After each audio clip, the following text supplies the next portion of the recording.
माँ तू सबसे प्यारी है, माँ तू जग में न्यारी है। माँ तू सबसे प्यारी है, माँ तू जग में न्यारी है। अपने आंचल में रखना, अपने आंचल में रखना, हमें वरदानों से भरना। माँ तू सबसे प्यारी है, माँ तू जग में न्यारी है। माँ तू सबसे प्यारी है, माँ तू जग में न्यारी है। Mr. Rajan Samuel, a great missionary in Hindi heartland, first class with distinction.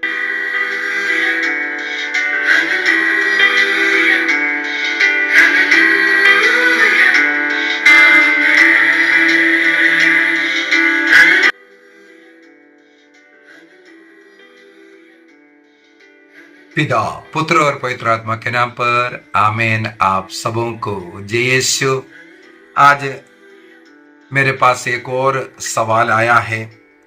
आपने भी शायद पढ़ा होगा, पिछले महीने के एक क्लास के अंदर किसी भाई ने मैंने पाप स्वीकार के विषय में जब लिखा, पापी पुरोहित के पास पाप स्वीकार करना है क्या, इसके ऊपर मैंने एक क्लास पिछले महीने में भी लिया था। उस समय पर एक भाई ने टिप्पणी लिखा, मैं एक पुरोहित के पास पाप स्वीकार के लिए गया, वो इतना अधिक पी करके बैठा हुआ था, इतना बदबू आ रहा था। और अनेकों लोग इस प्रकार टिप्पणियां लिखते हैं। सत्य बात भी, मैं उस टिप्पणी करने वालों के खिलाफ नहीं बोल रहा, एक सत्य बात है। मुझे मालूम है नशा कर करके, शराब पी करके अनेकों पुरोहित लोग कार्य कर रहा है। केवल पाप स्वीकार में, वहां कन्फेशन में ही बैठा नहीं, इवन पवित्र मिस्सा बलिदान, सबसे बड़ा प्रार्थना, उस बलि अर्पित करते हैं नशे में। और कई लोग बोलते हैं इनका आचरण हमें मालूम है, बहुत पापी जीवन जीने वाला है। बहुत कहानियां हमारे YouTube के अंदर टिप्पणियों में भी हमें पढ़ने के लिए मिलता है। और साथ ही साथ कई लोग मुझे व्यक्तिगत रूप से भी कई पुरोहितों के विषय में लिखा है। तो उस भाई ने मेरे से सवाल किया, क्या ऐसे पुरोहितों के पास पाप स्वीकार करना है जो बिल्कुल नशे में बैठा है, जो बिल्कुल पापमय जीवन जी रहा है, अपने में कुछ सुधार नहीं कर रहा है? मैं बोलूंगा ये आपके ऊपर है। यदि उस पुरोहित के पास आप पाप स्वीकार करने के लिए नहीं जाना चाहते, मत जाइए। और मैं एक साथ एक बात और आपको बोल करके देता हूं, ऐसे पुरोहितों के बारे में आप अपने धर्माध्यक्ष बिशप को कंप्लेंट भी कर सकता है, क्योंकि ऐसे लोगों का सुधार करवाना आपका भी जिम्मेदारी है। प्रभु के बुलाहट को स्वीकार कर प्रभु का कार्य, प्रभु के समान रह करके कार्य करने वाले व्यक्ति इस प्रकार का पापमय जीवन जी रहा है, नशे का जीवन जी रहा है, कलीसिया के लिए बुरे उदाहरण बन रहा है, कलीसिया का पाप का कारण बन रहा है, मैं बोलूंगा आप विरोध करना है। इस प्रकार का YouTube में यहां वहां टिप्पणी करने से, डिस्कशन करने से कोई फायदा नहीं। जिस प्रकार का एक्शन करना है, एक्शन कीजिए। आप अपने पारिश का कमेटी मीटिंग होता है, हर महीना पारिश कमेटी बैठता है, आप वहां पर इस मुद्दे को रखिए और आप व्यक्तिगत रूप से उस पुरोहित से बोल करके आपका शिकायत दर्ज कर सकता है। उनका स्वभाव में परिवर्तन लाने के लिए आप बोल भी सकता है। अर्थात आपका सवाल का जवाब मैं साफ साफ बोल रहा हूं। इस प्रकार का नशा बदबू आ रहा था, उनके लिए बहुत मुश्किल पड़ रहा था। बोला ऐसे पुरोहितों के पास आप मत जाइए, लेकिन इसका ये मतलब नहीं है आपको पाप स्वीकार करने का जरूरत नहीं है। और इसका ये भी मतलब नहीं है वह व्यक्ति, वो पुरोहित नशे में है या वो पापी व्यक्ति है, पाप का जीवन जी रहा है, ऐसा व्यक्ति आपका पाप क्षमा नहीं कर सकता। ये दोनों बात गलत है। आपको पाप स्वीकार करने से उसके द्वारा एक्सक्यूज नहीं मिलता। दूसरी बात, उस व्यक्ति, उस पापी पुरोहित के द्वारा यदि आप सोच रहा है आपको पाप मुक्ति नहीं मिलेगा, ये भी गलत है। अभी सही क्या है? केवल ऐसे पुरोहितों से आप पाप स्वीकार नहीं करना चाहता, आपके लिए अनुमति, आप स्वतंत्र है। कोई भी व्यक्ति आपको ये नहीं बोलेगा आप ऐसा व्यक्ति जिसको आप पसंद नहीं कर रहे उनके पास जाकर के पाप स्वीकार करो, नहीं। आप स्वतंत्र है।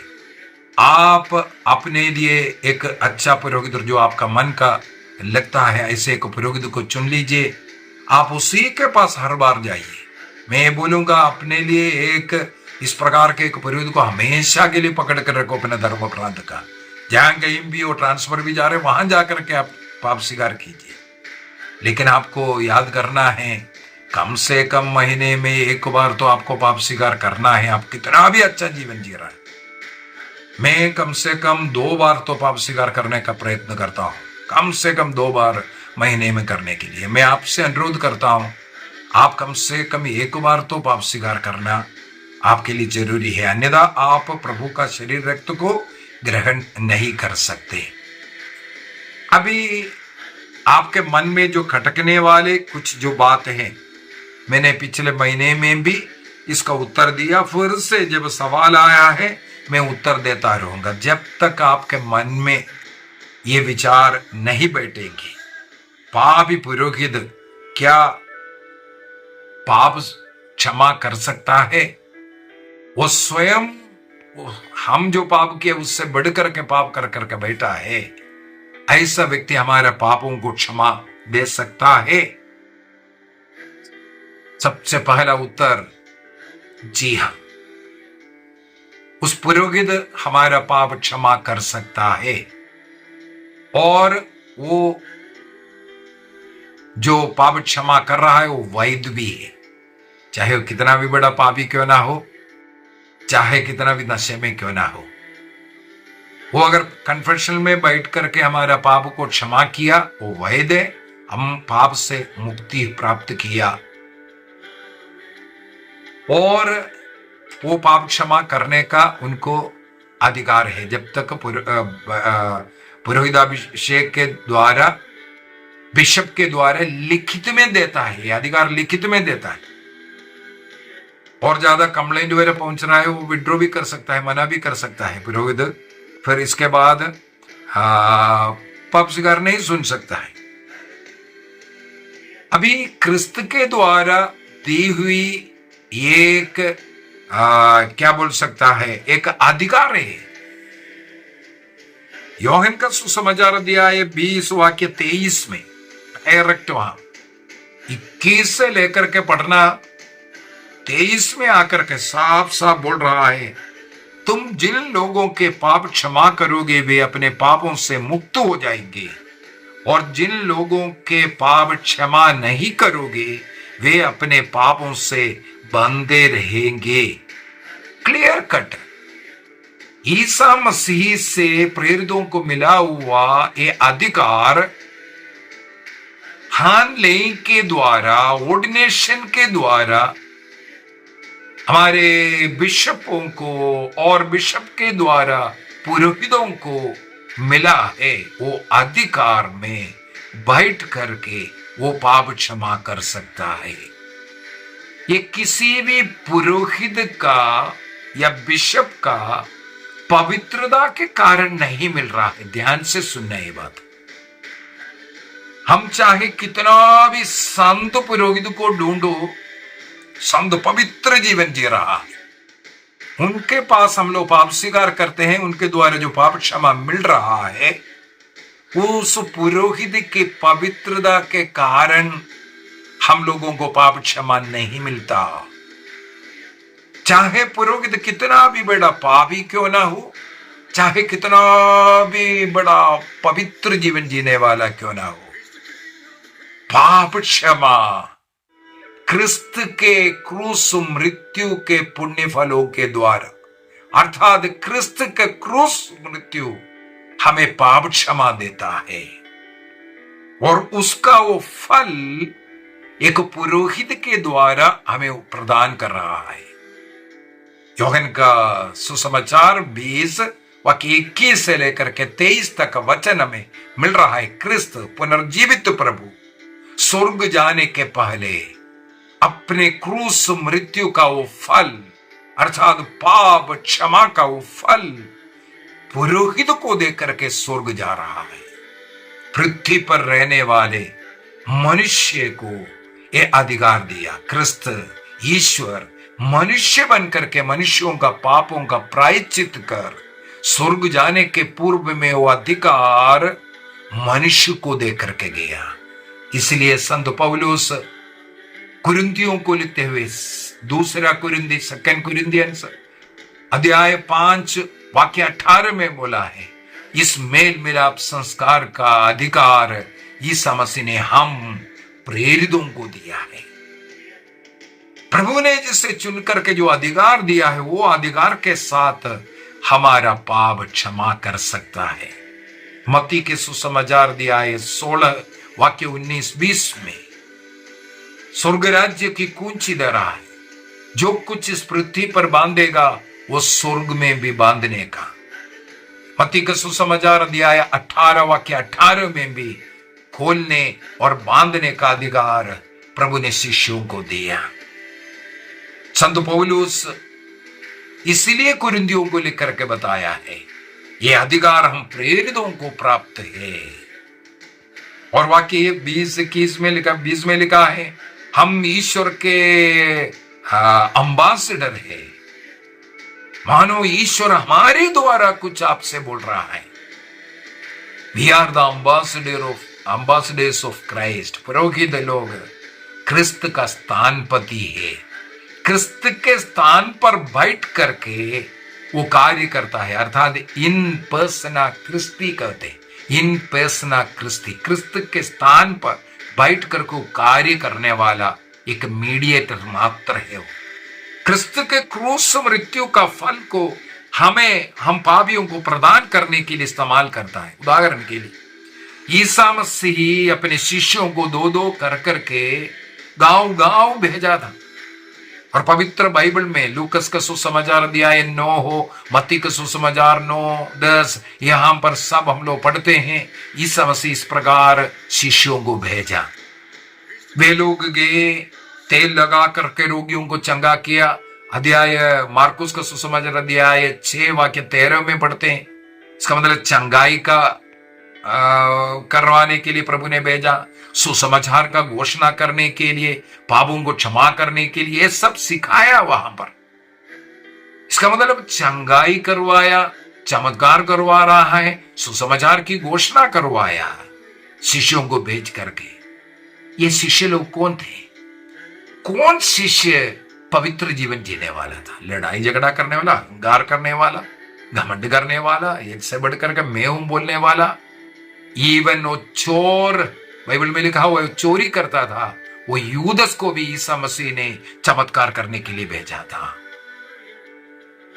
वो पापी मालूम है, चोर है, ईसा मसीह को पकड़ाने वाला है, उसको भी ईसा मसीह ने ये चमत्कार करने के लिए भेजा था। लूकस का सुसमाचार अध्याय 10 वाक्य 19 में हम लोग यही पढ़ते हैं, वे लोग सानंद लौट करके आए और शैतान भी हमारे अधीन हो गया, ये बोल करके वो खुश होता हुआ। इसका मतलब है ईसा मसीह ने पापी लोगों को अधिकार दे करके भेजा है। स्वर्ग में जाने के पहले उन्हीं पापी लोगों को ये अधिकार दिया। यूहन्ना का सुसमाचार अध्याय 21 वाक्य 15, 16, 17 के अंदर मेरे भेड़ों को चराओ, मेरे मेमनों को चराओ बोल करके अधिकार दे करके जाने वाला ईसा मसीह। इसका मतलब शिष्य लोग, प्रेरित लोग, पुरोहित लोग, बिशप लोग, इन पर्सना क्रिस्ती, क्रिस्त के स्थान पति बनकर के उस स्थान पर बैठकर क्रिस्त का कार्य करने वाला। क्रिस्त किसी से भी करा सकता है। अभी उदाहरण ले लेते हैं हम लोग पुराने विधान में गणना ग्रंथ अध्याय 21, 22, 23 3 अध्याय बिलियाम की कहानी है। बिलियाम और बाला की कहानी। इस्राएलियों को शाप देने के लिए भेज रहा है ना। कहानी मालूम है आपको। गणना ग्रंथ अध्याय 21, 22, 23, नंबर्स चैप्टर 21, 22, 23, ये 3 चैप्टर यही है। वहां पर हम लोग देखते हैं घमंडी बिलियाम का घमंड को दूर करने के लिए, धन के लालची इस बिलियाम का इस लालच को दूर करने के लिए प्रभु ने एक गदह का इस्तेमाल किया। उस घटना में हम देखते हैं गदह बिलियाम से बात किया।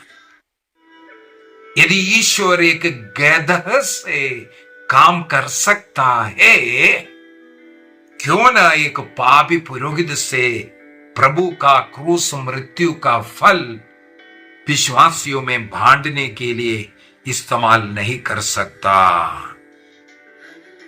कैटेकिज्म ऑफ कैथोलिक चर्च, कैथोलिक कलीसिया का धर्म शिक्षा ग्रंथ 1465 के अंदर 1465 के अंदर पुरोहित पाप स्वीकार संस्कार के लिए जब बैठता है, क्रिस्त के स्थान पर एक डॉक्टर के समान, एक चिकित्सक के समान और एक न्यायाधीश के समान बैठते हैं। ये दोनों रूप में बैठते हैं। मसीह के व्यक्तित्व में इन पर्सना क्रिस्टी वो कार्य करता है। अपनी योग्यता के कारण नहीं, अपनी पवित्रता के कारण नहीं, अपने जीवन के कारण नहीं, बल्कि क्रिस्त के जीवन, क्रिस्त के क्रूस मृत्यु के कारण और उनको मिला हुआ अधिकार के कारण वो पाप क्षमा करता है। कैटेकिज्म 1548 में 1548 के अंदर लिखता है, जब एक पुरोहित किसी भी संस्कार को उसका अनुष्ठान करता है, वह अपनी व्यक्तिगत शक्ति, सामर्थ्य, पवित्रता के द्वारा नहीं, बल्कि क्रिस्त के सहायता, क्रिस्त के शक्ति, पवित्र आत्मा की सहायता से वो वह कार्य करता है। जब वो कन्फेशन में बैठ करके मैं तुम्हारा पाप क्षमा करता हूं कहता है, उस समय पर वास्तव में स्वयं क्रिस्त का वो बलि हमें पाप मुक्ति देता है। केवल जैसे पुराने विधान में जैसे मैंने बोला एक गदह ने बात किया, उसी प्रकार एक पुरोहित को ईश्वर ने इस्तेमाल किया। केवल उसी प्रकार अगर एक राजा अपने मंत्री को भेजकर या एक चिट्ठी डाकिया के द्वारा पहुंचाता है, वो पत्र डाकिया के हाथ में गया, डाकिया ने हमें दिया, इसका मतलब वो पत्र का वैल्यू खत्म नहीं हुआ। जितना अधिकार के साथ राजा ने उस पत्र भेजा और पत्र हमें दिया है, वो अधिकार उसमें है। राजा का पावर उसमें दिखाता है, ना कि डाकिया का। डाकिया का रोल हमारे तक पहुंचाना, यही रोल एक पुरोहित क्रिस्त के स्थान पर बन करके करता है। कैटेकिज्म ऑफ कैथोलिक चर्च, कैथोलिक कलीसिया का धर्म शिक्षा ग्रंथ 1128 के अंदर 1128 बहुत ही महत्वपूर्ण है। वहां पर इस संस्कार को एक्स ओपरे ओपरेंटो लिखा है। एक्स ओपरे ओपरेंटो, इसका क्या मतलब है? जो कार्य किया है उस कार्य से ही, अर्थात स्वयं वो संस्कार क्रिया जो है उसके अंदर एक शक्ति है, क्रिस्त ने जो किया हुआ उससे उसका प्रभाव, उसका असर, उसकी कृपा उस मनुष्य में आता है, उसका अनुष्ठान करने वाला वो पुरोहित के व्यक्तिगत पवित्रता या उनके व्यक्तिगत शक्ति के द्वारा नहीं, उस पर निर्भर नहीं, बल्कि उस संस्कार, क्रिस्त ने स्थापित ये संस्कार, उसी में एक शक्ति है और उसका कार्य करने वाले पर नहीं, बल्कि क्रिस्त का शक्ति उस संस्कार के द्वारा मिलता है। उसी को ही एक्स ओपरे ओपरेंटो कहते हैं।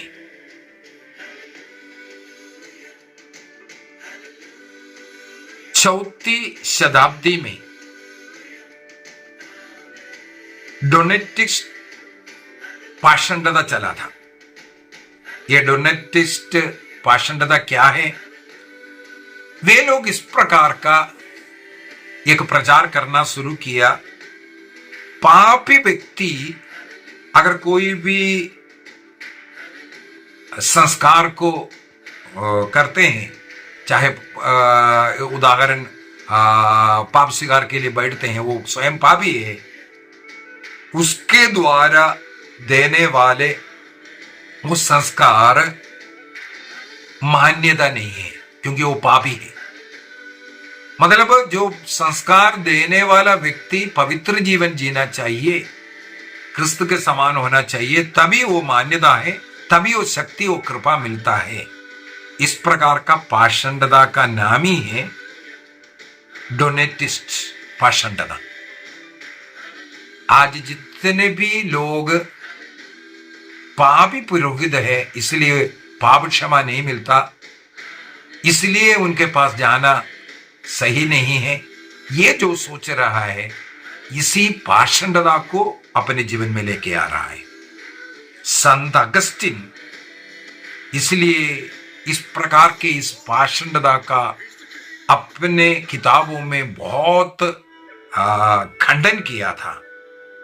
अर्थात जो भी संस्कार है, 7 संस्कार, वो संस्कार की कृपा डायरेक्ट कनेक्टेड टू जीसस, क्रिस्त से, क्रिस्त के काल्वरी बेली से जुड़ा हुआ है। 7 संस्कार में मिलने वाला कृपा ये क्रिस्त से जुड़ा हुआ है, ना कि उसको देने वाला पुरोहित से। पुरोहित केवल एक इंस्ट्रूमेंट है, साधन, जैसे मैंने एग्जाम्पल बोला उस डाकिया का या उस गधा का। ट्रेंड महासभा में उसका सेशन 7 के अंदर यही विशेष रूप से सिखाया गया और इस प्रकार था डोनेटिस्ट को खंडन भी किया था ट्रेंड महासभा में। एक और उदाहरण मैं बोलना चाहूंगा, एक और उदाहरण कुरिन्थियों का पहला पत्र अध्याय 3 वाक्य 6-7 के अंदर संत पौलुस कहते हैं, मैंने लगाया, अपुल्लोस ने सींचा, लेकिन ये सब बढ़ाने वाला वो ईश्वर है। कार्य करने वाले का कुछ महत्व नहीं है। कार्य करने वाला, चाहे लगाने वाला या सींचने वाला, खाद पानी सब डालने वाला, उनका कोई रोल नहीं है। वो पौधा जड़ पकड़े और बढ़े, वो ईश्वर के हाथ में है। इसी प्रकार है संस्कारों का हम लोगों को प्रदान करने वाला पुरोहितों का रोल। वो करता जरूर है, लेकिन उसको बढ़ाने वाला, कृपा देने वाला ईश्वर ही है। इब्रानियों का पत्र अध्याय 5 वाक्य 1 से अगर हम पढ़ेंगे, पुराने विधान में भी बलि अर्पित करने वाला पुरोहित पापी पुरोहित थे। पुरोहित वाले अपने लिए बलि अर्पित करेंगे, इसके बाद लेवी ग्रंथ के अंदर बलियां 5 बलियां देके उस बलियों में हमें मिलेगा। लेवी ग्रंथ अध्याय 16 में यम किप्पुर के पर्व के में महापुरोहित अपने लिए पहले बलि अर्पित करता है, इसके बाद जनता के लिए बलि अर्पित करते हैं। यदि पापी पुरोहितों का बलि पुराने विधान में स्वीकार्य था, ये भी एक टाइपोलॉजी है नए विधान में। कोई भी पवित्र बन करके संस्कारों को अगर डिमांड करे, ये असंभव है। ये क्रिस्त का जो बलिदान के विरुद्ध वो बोल रहा है। याकूब का पत्र अध्याय 5 में भी अपने पापों को एक दूसरे के सामने स्वीकार करने के विषय में बोला है। ये बाद में नहीं, आदिम काल से। मैंने पिछले क्लास के अंदर भी बोल करके दिया था, प्रेरित चरित्र अध्याय 19 वाक्य 18-19 के अंदर भी हम लोगों को मिलता है, आदिम कलीसिया में पाप स्वीकार करता हुआ। छोड़िए ना, शिष्यों का जो नियमावली ग्रंथ डिडाके आदिम जो सदी का, उसके चैप्टर 4 वर्स 14 और चैप्टर 14 वर्स 1, इनमें सब में इस प्रकार सामूहिक रीति से पाप स्वीकार करने का विषय में लिखा हुआ है। और ये जो प्राइवेट कन्फेशन, आज हम लोग पुरोहित के कान में जाकर के रहस्य में बताते हैं सब, ये प्राइवेट कन्फेशन 7वीं सदी में आयरलैंड के सन्यासी लोग उनके आश्रम में शुरू किया हुआ एक रीति है, ताकि बार बार पाप स्वीकार कर सके और लोग सब पाप स्वीकार करें। पब्लिक में पाप स्वीकार करेगा तो जीवन भर में एक बार कोई को मौका मिलता है, और सब लोग करता नहीं था। इसलिए इस प्राइवेट कन्फेशन रीति को कलीसिया ने स्वीकार किया। और कैनन लॉ 983 के अंदर सैक्रमेंटल सील कहते हैं, कन्फेशन का एक सील लगता है, जो हम लोग पुरोहित से जो पापों को बोलता है उसके ऊपर ईश्वर द्वारा एक मोहर लग जाता है, पवित्र आत्मा का मोहर लग जाता है, सील लग जाता है। और कैनन लॉ 983 के द्वारा उन पुरोहितों को भी कैनन नियम के द्वारा बांध दिया है। जो पाप स्वीकार में व्यक्तिगत रूप से सुना हुआ जो बातें हैं, उसको उस व्यक्ति से भी इशारे से भी बात नहीं कर सकता, आप बोलने की जरूरत नहीं। अगर मैंने किसी पुरोहित से पाप स्वीकार किया, वो पुरोहित बाद में मुझसे उसके विषय में इशारे में भी कुछ पूछ नहीं सकता उस विषय में। इस प्रकार पाप स्वीकार में सुनी हुई बातों को सील लग जाता है, उसको ही हम लोग सैक्रमेंटल सील कहते हैं। सील ऑफ कन्फेशन पाप स्वीकार में लग रहा एक मोहर है। इस नशा कर करके बैठने वाला पुरोहित या पापी पुरोहित, क्या किसी ऐसे नशे वाला पुरोहित नशे में रह करके आपका पाप, आपने ऐसा पाप बोला था, ऐसा कभी इशारे में भी बोला है? इस नशा कर करके नशे में दूते हैं, पड़ा हुआ है नीचे, ऐसा पुरोहित पाप स्वीकार में सुने हुए कोई बात कभी बोला? यही है 2000 वर्षों का परंपरा कलीसिया में है। आज तक ये जो पाप स्वीकार में सुनी हुई बात ना बोलने के लिए मरने वाला संत लोग है कलीसिया में, मरने वाला संत राजा लोग, उनके पत्नी रानी जाकर के पाप स्वीकार किया, क्या है पूछा, नहीं बोला, इसलिए उनका वध किया गया। इसका मतलब पाप स्वीकार को प्रकट ना करने के कारण मरने वाला पुरोहित लोग हैं। हमें मालूम है केरल देश में ऐसे एक घटना हुआ था, एक पुरोहित को किसी स्त्री के साथ व्यभिचार किया, गर्भवती हुआ, उसे मार डाला, ये बोल करके एक केस 1965 की घटना है। उनको आजीवन कारावास मिला था, लेकिन उस वहां से फिर हाईकोर्ट ने उसको बरी करके छोड़ दिया। लेकिन जीवन भर लोग ने यह विश्वास किया उस स्त्री के साथ इस पुरोहित का गलत रिश्ता था, इस पुरोहित ने ही वो गर्भवती उस स्त्री को मार डाला है। 1965 में घटना है। 2000 में क्रिस्त जयंती वर्ष में इसका खुलासा हुआ। क्रिस्त जयंती वर्ष में जिस परिवार, जिस व्यक्ति ने उस स्त्री का हत्या किया, ये सब बलात्कार किया था, उस व्यक्ति के परिवार ने आकर के उस पुरोहित से स्वीकार करते और पब्लिकली सन 2000 में पूरा न्यूज़पेपर, पूरा टीवी में ये घटना आया था। कुछ ही समय के बाद उस पुरोहित का मृत्यु भी हुआ था। देखो इतना पीठाए 35 वर्षों तक उस पुरोहित सहता गया, लेकिन कभी भी नहीं कहा। उस पुरोहित को मालूम था किसने कार्य किया, लेकिन पुरोहित कभी भी नहीं बोला। चाहे फांसी का सजा मिल जाए वो उसको स्वीकार करेगा। जीवन भर घुट घुट करके मर रहा था वो पुरोहित, लेकिन कभी प्रकट नहीं किया किसने ये कार्य किया था। उस स्त्री ने पुरोहित से पाप स्वीकार किया। वो पुरोहित को मालूम भी था किसके द्वारा वो प्रेग्नेंट है, किसने उसको मारा है, लेकिन पाप स्वीकार में सुनी हुई बात नहीं बोल सकता, इसलिए पुरोहित ने कभी प्रकट नहीं किया। एक और कहानी, एक और इंसिडेंट, एक बात समझा करके मैं क्लास खत्म करूंगा। आपके पास कुछ धन है, मान लो 1 लाख रुपया है, आप बैंक में डिपॉजिट करने जा रहा है। आप बैंक में काम करने वाला व्यक्ति का पूरा हिस्ट्री ढूंढेंगे, या बैंक कौन सा है, इस बैंक में मेरा 1 लाख 10 लाख रुपया जमा करने से डूबेगा या मुझे इंटरेस्ट सहित बाद में मिलेगा, इसको ढूंढेगा।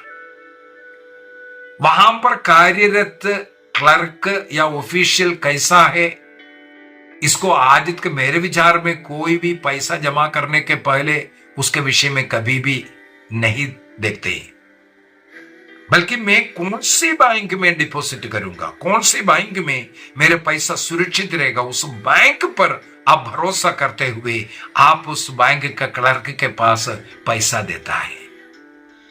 आप पैसा लाखों रुपया डिपॉजिट उस क्लर्क के पास डिपॉजिट करने का कारण है आपका भरोसा बैंक पर है। यदि आप क्रिस्त के क्रूस मृत्यु पर भरोसा करते हैं और क्रिस्त ने पुरोहितों को यह अधिकार दिया है करके विश्वास करते हैं, तो आप किसी भी पुरोहित, चाहे वो पापी क्यों ना हो, कैसे भी क्यों ना हो, आप उनसे पाप स्वीकार करेंगे। आपको मालूम है क्रिस्त के क्रूस मृत्यु का फल इस पुरोहित के द्वारा मुझे मिलना है। तो डाउट करना छोड़ना। यदि ऐसा दारू पी करके बैठने वाला है, उनके पास नहीं जाना चाहता है, हर एक व्यक्ति स्वतंत्र है। आप कौन सी पुरोहित से पाप स्वीकार करना चाहते हैं, वो आप जा सकता है। आइए हम अपनी आंखें बंद करें, प्रभु को धन्यवाद दें पाप स्वीकार संस्कार के लिए प्रभु ने जो ठहराया, जिसके द्वारा हमारे जीवन में दिन भर रोज हम करने वाले जाने अनजाने मन वचन कर्म के द्वारा, देखने के द्वारा, सोचने के द्वारा, प्रवृत्तियों के द्वारा, और जो करना चाहिए नहीं कर पा रहा है, ऐसे ऐसे पाप, उनको एक पुरोहित के पास जाकर के हम स्वीकार कर सकते हैं। उस पाप के बंधन से, गुलामी से हम मुक्ति प्राप्त कर सकते हैं और क्रिस्त का क्रूस बलि का फल को हम प्राप्त कर सकते हैं। धन्यवाद यीशु, धन्यवाद यीशु। पिता, पुत्र और पवित्र आत्मा के नाम पर आमीन। आप सबों को जय यीशु।